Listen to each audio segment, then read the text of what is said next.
Now, when GloRilla walked away with the BET Best Gospel Inspirational Award, it didn't just catch people off guard. It sparked controversy exposing how far the church, specifically the lukewarm church, has drifted.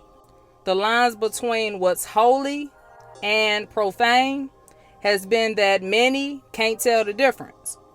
The gospel industry's desire for cultural relevance has led me to believe that they have hit a place where their glory has now become their shame. But before I elaborate on my thoughts, please take a moment and make sure you're subscribed to the channel, and don't forget to click the notification bell. Now, when the Gospel Music Award was given to GloRilla, it was to bring shame to the gospel industry. The Best Gospel Award isn't chosen by vote, but is based on consumer count. Now, isn't it interesting that Kirk Franklin, the gospel gatekeeper who featured on GloRilla's song Rain Down On Me, which also included Maverick City and Kierra Sheard, but it helped elevate an artist who doesn't even rap gospel. And so there were many gospel artists who showed up at the awards expecting to take home a win within their genre. And so what was meant to be a win for them turned out to be an L, which is completely shameful, because now people saw that an unbelieving rap artist song has outperformed all the other gospel nominees. Meanwhile, she's not even laboring for souls. She just released Love Remix, originally by Keisha Cole, titled Typa, talking about what type of ninja she loved. Deitrick Haddon expressed his concerns and was extremely critical of the gospel industry. And this is what he had to say. The BET Awards is an indicator that we need a complete reset. He went on to say in a video, "What are we doing? Are we allowing this to happen and wonder why the gospel music industry is dying?" He also emphasized that the genre needs people who are in the trenches of gospel, those who understand, advocate for, and represent the genre from the inside out. But something that stood out to me with what he said was that the industry has a tendency to celebrating the same people year after year like there's nobody else in gospel music. His statement seemed to be referencing Kirk Franklin.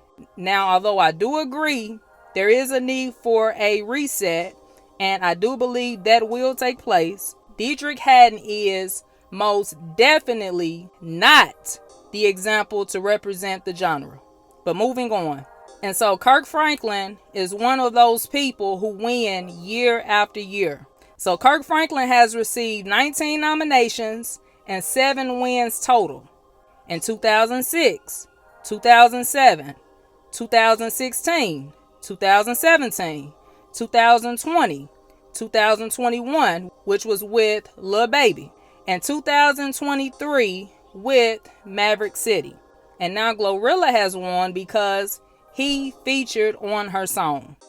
Now, how shameful is it that he's supposed to be representing the genre, but because he have adapted to collaborations in order to stay relevant, now he brought shame not only to himself, but to those under it as well.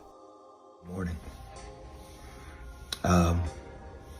Just trying to start the day right, get my breathing in, get my devotion time in on this beautiful Monday morning, and thinking about how many lessons that I had to learn the difficult way, how many potholes and mistakes that had to become my teacher, because I did not have a lot of teachers that showed us where the holes were, showed us where the mistakes were.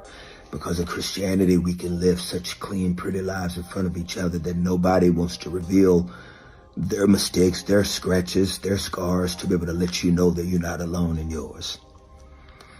And I just want to remind you of this, man. Please change that narrative, because I can impress you with my accomplishments, but I can impact you with my failures. share with somebody your scars. It will help theirs heal.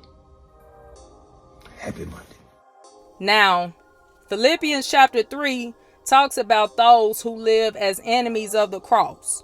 Right after it, it talks about the destiny of those who are enemies of the cross, and it says, whose God is their belly, and their glory is in their shame, because their mind is set on earthly things. Meaning, when you prioritize worldly pursuits over truth, over God, the same thing you prioritize will eventually lead to shame, dishonor, and even disgrace. And to me, that is exactly what took place at the BET Awards. But hey, those are my thoughts. I would like to know you all's thoughts in the comments below. Blessings.